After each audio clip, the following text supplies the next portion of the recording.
A very good morning, viewers. You're watching Republic TV and I'm Deepak Suresh Kumar. In today's segment of Quick Morning, we'll delve into the latest news coming in from across the world and across the country as well to set the tone of your day. So let's get started.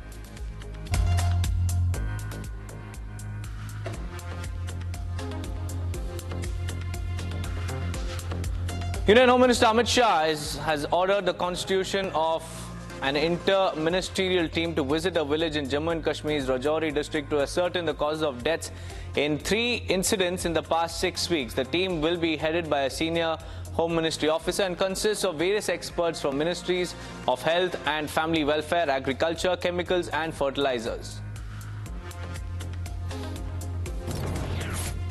The Jammu and Kashmir police on Saturday released pictures of 4 active terrorists in Kishtwar districts and announced a reward of 5 lakh rupees each to anyone providing credible information on them. The pictures of these 4 terrorists were also made public through a poster in both Urdu as well as English. The Aam Aadmi Party alleged that Arvind Kejriwal's car was attacked by BJP candidate Parvesh Verma's supporter during campaigning in the New Delhi constituency, prompting Verma to hit back as he accused the Aam Aadmi Party chief of hitting 3 people with his vehicle. Verma claimed that the 3 victims have sustained leg injuries and said that he would file an attempt to murder case against Kejriwal. Kejriwal काले रंग की car वो हमारे कार्यकर्ता को रोनते हुए आगे गई है और उसकी टांग टूट गई है हमारे कार्यकर्ता की। अभी मैं उसको देखने के लिए लेडी हार्डिंग जा रहा हूँ। उसके बाद में मैं आपको एक और वीडियो दिखा रहा हूँ। ये हमारे कार्यकर्ता जो वहाँ पर खड़े हुए थे, इनकी पूरी टांग ये टूटी है और एक नहीं, एक कार्यकर्ता ये हैं और एक और कार्यकर्ता हैं, उनकी भी टांग में अपना चोट लगी है। गाड़ी चढ़ाकर दिल्ली का मुख्यमंत्री जा रहा है, पूर्व मुख्यमंत्री आरोपी केजरीवाल, तो इससे बड़ी शर्म की बात क्या होगी? Leader of opposition Rahul Gandhi in the Lok Sabha is facing renewed criticism after the BJP accused him of disrespecting the national anthem at a Congress event in Patna. Yesterday, a viral video from the Samvidhan Suraksha Sammelan shows Gandhi initially waving at party workers during the anthem. The BJP condemned his actions, citing it as a mockery of the anthem at an event dedicated to protecting the constitution. This controversy comes shortly after Rahul's bold statement about waging a war against the state of India, which further fueled the BJP's allegations against him. ये कांग्रेस की मूल सोच है, जो भारत विरोधी सोच है। ये एक एंटी नेशनल सोच है। भारत के खिलाफ लड़ाई लड़ते लड़ते, भारत की स्टेट के खिलाफ लड़ाई लड़ते लड़ते, भारत की सेना का अपमान करना, भारत के संविधान का अपमान करना और भारत के नेशनल एंथम का अपमान करना, ये इनका परिचय बन चुका है। Congress leader Rahul Gandhi also sparked a controversy yesterday by alleging that the caste census conducted by the Nitish Kumar government in Bihar was fake and aimed at deceiving the people. He emphasized the need for a nationwide caste census, claiming that it would reveal the true participation of the marginalized communities in the country's bureaucracy and also wealth distribution. He criticized Bihar government's exercise, calling it as inadequate and intended to mislead the public. उनको हर चीज फर्जी नजर आता है, जबकि खुद ही पूरे फर्जीवाड़ा के सरदार हैं। अब बिहार ने जो जाति आधारित सर्वे कराया, उसके आधार पर वो जातीय जनगणना की मांग कर रहे थे और जब हम लोग INDI में थे, तो हम लोग जब इस मांग को कर रहे थे तो मुंह में टेप लगाए हुए। Doctors from various hospitals in Kolkata staged a protest rally yesterday expressing dissatisfaction with the conviction of prime accused Sanjay Roy in the Arjikar rape and murder case and demanded that the CBI bring to justice, bring to book all those allegedly involved in the crime. Junior doctors and senior doctors from the city-based state-run hospitals, including Arjikar Hospital, who took out a rally from outside the Sialdah court, said that their protest would continue until the truth behind the crime was fully revealed. Outside the Arjikar एक person है, से एक civic volunteer है, how say enter the medical college and do this like of crime. Evidence tamper हुआ है, investigation हासअप हुआ है, destruction हुआ है, ये सीबीआई प्राइमरी चार्जशीट में मेंशन किया है। We believe still in this case so many criminal and so many culprits are roaming around the environment. So please arrest all the culprits.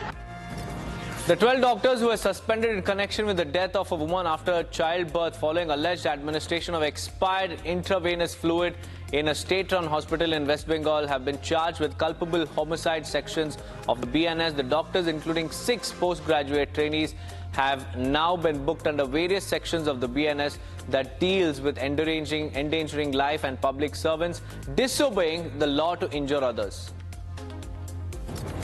The BJP also demanded that Karnataka Chief Minister Siddaramaiah must step down immediately in the backdrop of the ED attaching 142 Muda units of immovable assets. The Enforcement Directorate provisionally also attached 142 immovable properties with a market value of about 300 crore rupees under the provisions of the Prevention of Money Laundering Act in 2002 in connection with a case involving Siddaramaiah and others. भ्रष्टाचार के अध्याय का अंत ही नहीं हो रहा है। आप देखिए जिस तरह से मुदा घोटाले में कर्नाटक के मुख्यमंत्री सिद्धारमैया की 300 करोड़ से अधिक की संपत्तियां जब्त की गई हैं। इसके बावजूद सिद्धारमैया जो हैं वो त्यागपत्र देने के लिए तैयार नहीं हैं।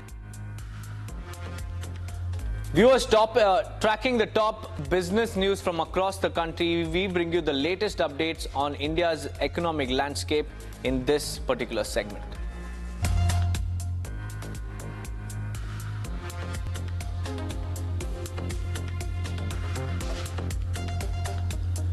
Hyundai is all set to set up 600 charging stations across the country as they enter the EV market. Hyundai Motor on Friday said it has plans to set up 600 public fast charging stations across India in the next 7 years to bolster the adoption of electric vehicles. The company also launched Creta Electric in the country with the price starting at rupees 17.99 lakhs. On Creta Electric, Hyundai Motor CEO also said that the company is confident that the model will set new benchmarks in the Indian EV industry, providing the much needed push for the growth of this particular segment. TikTok said about its uncertain future ahead of the looming prospects of the ban on the app in the United States. In its statement, TikTok said that the White House and the Department of Justice failed to provide necessary clarity and assurance to the service providers, and it also noted that unless a definitive statement assuring non-enforcement is not provided by the Biden administration, the application would shut down its operations in the United States from January 19th onwards. One of the third largest private banks, that is the Kotak Mahindra Bank, has announced the quarterly results of financial year 25 ending on Jan 31st, 2024. It has also registered a dip in total income with a rise in profit after tax year-on-year basis. Kotak Mahindra Bank has also released its quarter 3 earnings in the October to December 2024 quarter. Kotak Mahindra Bank's profit after tax, or the PAT, was 4,701.02 crore rupees, up from 4,264.78 crore rupees during the same period in the previous fiscal year. The real estate sector has its long pending ask of granting it industry status. The real estate industry is now eagerly looking forward to upcoming budget announcements and expects the government to consider this ask in the incoming budget of 2025. The sector heavily relies on banks, NBFCs and private investors for project development funding, which is often at higher rates. Having an industry status will also make the real estate more organized, boosting investors' confidence and encouraging higher FDI inflows. It would also ease approval processes and also fast tracking of license clearances, further infusing more transparency in this system.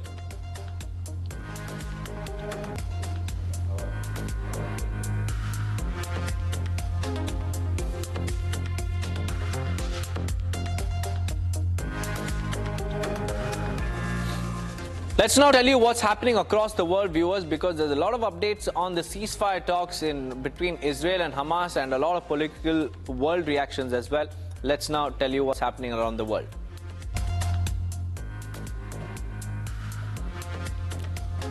Outgoing Canadian Prime Minister Justin Trudeau has vowed to hit back if the incoming United States President Donald Trump continues to threaten to impose tariffs on Canadian imports. He warned that if a worst-case scenario trade war ensues, Canada won't hesitate to take strong retaliatory measures. In fact, Trump, who returns to the White House next week, has said he plans to slap 25% tariffs on Canadian imports to tighten the border security and also curb the entry of drugs like fentanyl into the United States. If the president-elect does choose to move forward on tariffs, Canada will, of course, respond. And I want to hear from all of you about some of the concerns and some of the issues that you have in terms of thoughts and perspectives on how we can demonstrate that instead of picking fights with each other, we should be working together to even better compete with challenges to supply chains around the world, to rising players in the industry that are making different decisions. Well, asked before the start of a ceasefire in the Gaza war, Israeli Prime Minister Benjamin Netanyahu said that it will not proceed with the ceasefire deal until it receives the hostages list. The ceasefire is scheduled to begin today after the Israeli cabinet voted to approve the truce hostage prisoner release deal. The agreement states that Hamas is required to provide the names of the hostages at least 24 hours ahead of the release. Deposed Bangladesh Prime Minister Sheikh Hasina said that she and her younger sister Sheikh Rihanna escaped death just by 25 minutes on August 5th last year when her Awami League government was toppled in a student-led mass uprising. In a brief audio note released by her party, Hasina expressed her gratitude to God for saving her life. In a trembling voice, the 77-year-old leader accused her political opponents of conspiring to get her killed. Hasina has been living in India since then, after she fled Bangladesh following a massive student-led protest, viewers. Kenyan police officers arrived in Haiti as part of a multinational force to curb gang violence in the Caribbean nation. According to Kenya's Interior Minister, about 217 officers were deployed in Haiti. On their arrival, Haiti's Prime Minister thanked Kenyans for their help in curbing the gang violence, which left more than 700,000 Haitians homeless in recent years, with many crowding into makeshift and unsanitary shelters after gunmen razed their homes. Thank you to everybody who has made this possible, and especially to the Kenyan people who have come halfway across the world to come help their Haitian brothers to fight this situation that we have. Demonstrators and activists marched in Madrid as they supported the Palestinians a few hours before the announced ceasefire between Hamas and Israel goes into effect. Israel's cabinet approved the deal for a ceasefire in Gaza that would release dozens of hostages and pause the 15-month war with Hamas, but with one condition that Israel has put forward, that is asking for the hostage list before the ceasefire begins. Under the first phase of the ceasefire, 33 hostages are set to be released over the next 6 weeks in exchange for hundreds of Palestinians imprisoned by Israeli government. Donald Trump is returning to Washington to kick off days of pageantry, heralding his second inauguration as president. He will be attending an event, and it's an evening reception and fireworks show at the Trump National Golf Club in Sterling, Virginia. Trump is also scheduled to participate in a wreath-laying ceremony in Arlington National Cemetery before heading to a rally at Capital One Arena in Washington. Crowds of demonstrators joined relatives of hostages held in Gaza for the weekly protest in Tel Aviv following the ceasefire agreement between Israel and Hamas. The ceasefire is set to pause the fighting after 15 months of war and see the release of dozens of hostages held by terrorists in the Gaza Strip and hundreds of Palestinians imprisoned by Israel. The Hamas-led October 7, 2023 attack on the southern Israel region killed some 1,200 people and left another 250 of them captive with Hamas. At least 70 people died in north-central Nigeria due to a gasoline tanker explosion. This blast happened when individuals attempted to transfer gasoline from one tanker to another truck using a generator. With the absence of an efficient railway system to transport cargo, fatal truck accidents are common along most of the roads in Nigeria, Africa's most populous country. One person was seriously injured. One person was seriously injured in a stabbing attack in central Tel Aviv amid heightened tensions ahead of the ceasefire in Gaza. Police did not identify the attacker but believe that the attack was nationalistically motivated. Palestinians have carried out scores of shootings, stabbing and car ramming attacks against Israelis across Israel and the occupied West Bank, especially during the past 15 months of Israel-Hamas war in Gaza.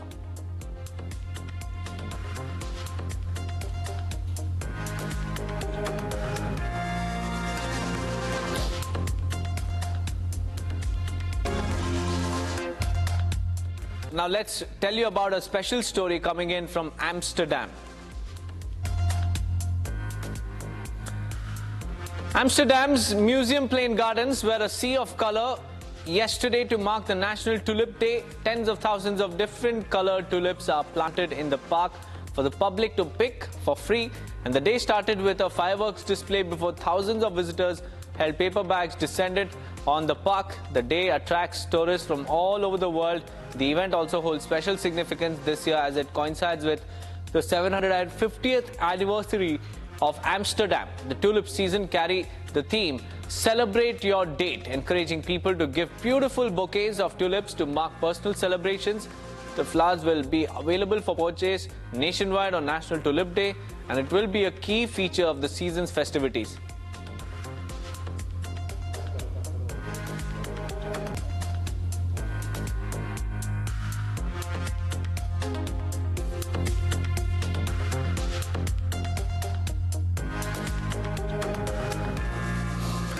Now it's time for us to delve into the world of sports. We'll tell you the latest coming in from the golf, cricket, football, basketball and much more.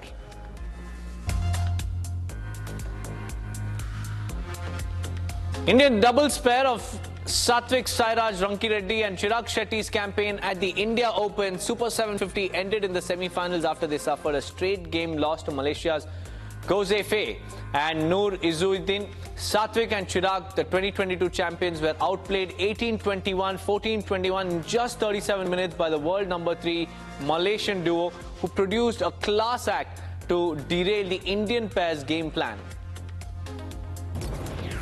The Board of Control for Cricket in India named the 15-member squad for the ICC Champions Trophy and the 3-match ODI series against England, with Chief Selector Ajit Agarkar and Captain Rohit Sharma announcing the same at a press conference in Mumbai yesterday.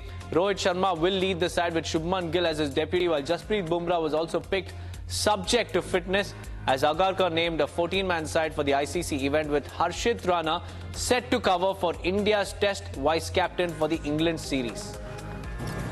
Karun Nair scored upwards of 700 runs in the Vijay Hazare Trophy. Legendary Sachin Tendulkar made a supportive social media post, but none of it helped.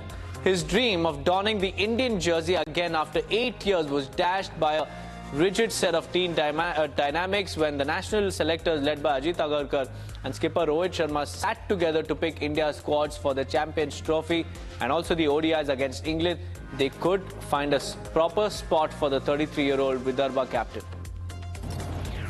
The world champions Team India and the visiting England squad arrived in batches on Saturday evening ahead of their series opening T20 international beginning with the Eden T20I. The two teams will fight it out in a full white ball series consisting 5 T20Is and 3 ODIs, which will serve as a very crucial warm-up for the Champions Trophy, which is slated to begin on February 19th in Pakistan and Dubai.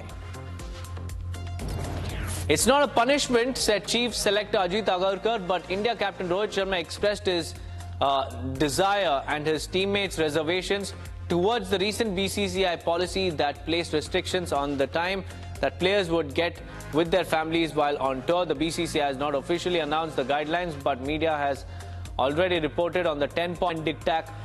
One of the major contentions in policy document is going back to the old days where families are allowed only for 14 days on long tours.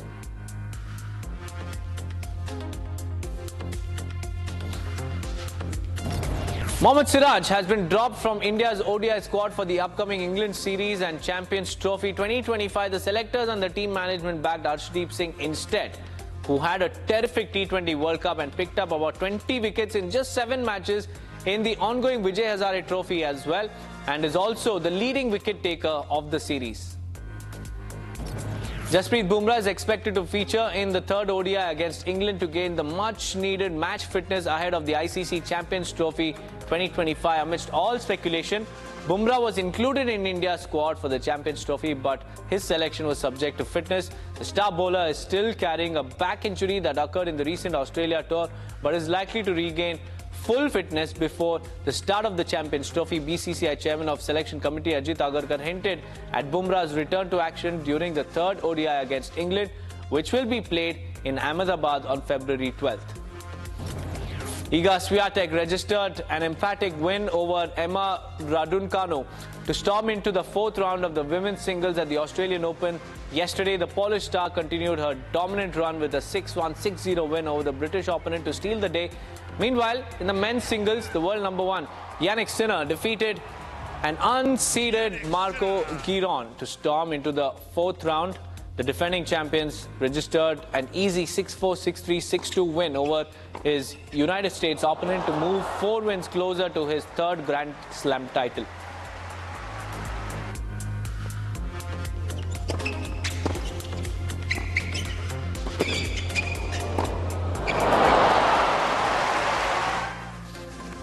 Now we'll tell you everything that's happening from Hollywood to Bollywood. Here are the top stories that we are tracking.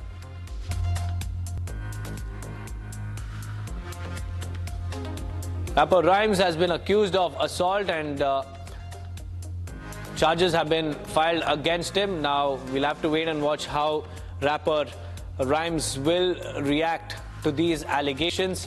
In fact, police authorities informed that rapper Rhymes was issued a desk appearance ticket for third-degree assault related to an incident in Brooklyn.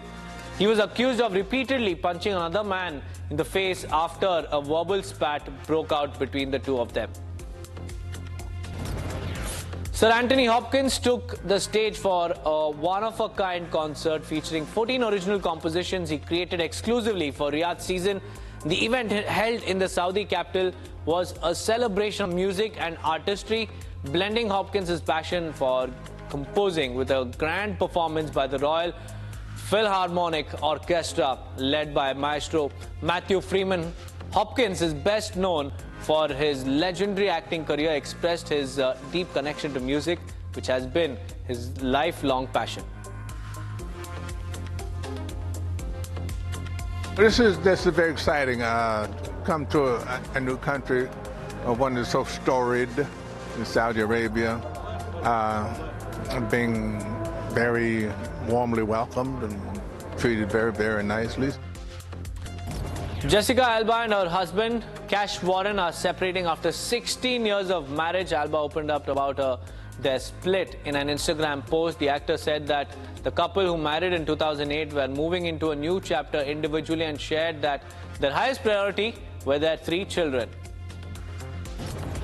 Oscar-winning actor Adrian Brody, who is no stranger when it comes to playing challenging roles, wasn't fazed by jumping into director Brady Corbett's The Brutalist after reading its 168-page script. The sprawling drama tells the fictional story of Brody, a Hungarian architect who, having survived Nazi concentration camps, emigrates to Pennsylvania.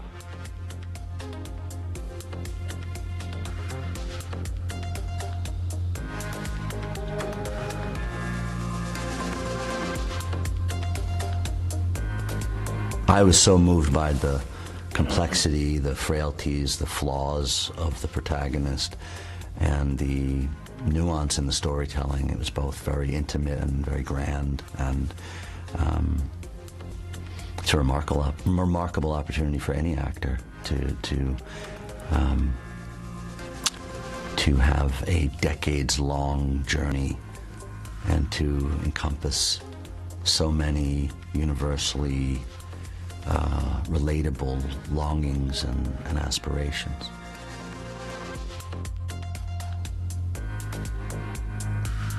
And viewers, that's a wrap on today's edition of Quick Morning, but we'll be right back tracking the latest headlines from across the globe only on Republic TV. Stay tuned.